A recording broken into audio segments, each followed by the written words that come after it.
Hi,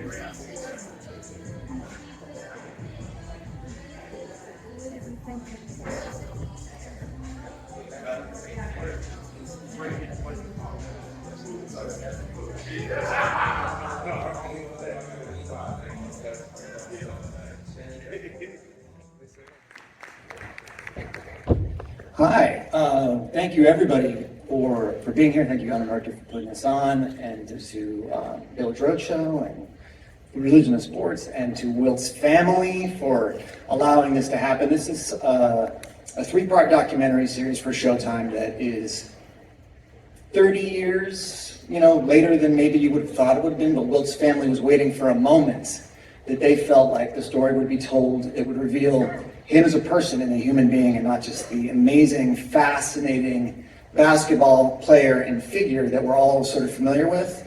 And that's what Rob Ford, my co-director, and I, and Gotham Chopra set out to do. Rob is stuck in traffic, so he was supposed to be here with me to do a two-hander, so now it's a one-hander. And I want to let you guys know that you're going to be seeing the second hour of what is a three-part story. So I'm going to give you just a little taste of what it is that preceded this, so you have a better appreciation of what is happening in the second piece.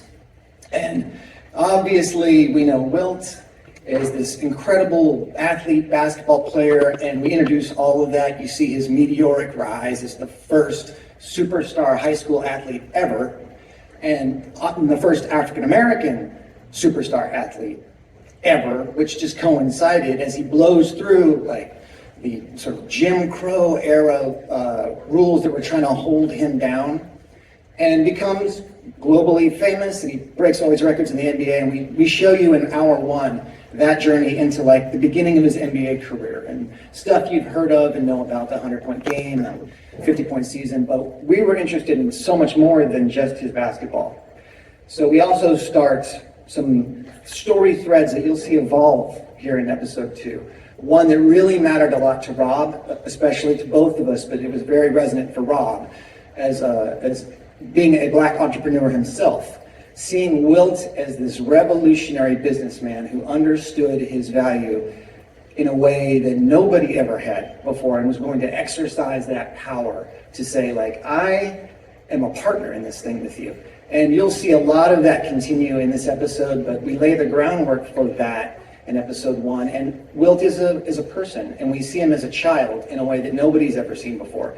Stories from his sisters that are deeply moving and surprising, of what it was like to be a giant and an African-American kid in a time when there was no black basketball player to be a role model. There was no 7-foot superstar before Wilt. Certainly not one who was wealthy or famous. It was far more likely, we hear the word freak a lot. Wilt talks about it, the word freak, but it doesn't mean like the Greek freak. It means people looked at him like he was a freak. And it was more likely he would end up as a carnival freak than be a famous athlete. And he, as Ray Scott says, he took what they were trying to put on him and just blew through the ceiling in a way that was unimaginable. But it left scars on him that I didn't know were there. We learned so much about him, and you'll learn some as you watch this today. And we continue to see how his relationship with the public and with his people close to him evolves when you are someone who is looked at constantly. He couldn't escape it. So, and lastly, we start off episode 1 with the never-before-seen Kansas game against North Carolina, because that was the birth of the narrative that Wilt can't win, that became a real plague in his life. The stories that people told about him as they sold the league, as he grew the NBA and turned it into something that, is what it is now.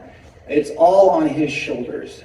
But the story that was told about him to do that was something that deeply bothered him, and it cast him as a foil against Bill Russell.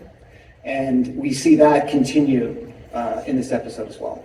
And he leaves episode 1 failing to win a championship. But, as like with every really good story, the hero has to fall before they can rise. And so with that, I hope you enjoy hour 2 of Goliath. Thank you.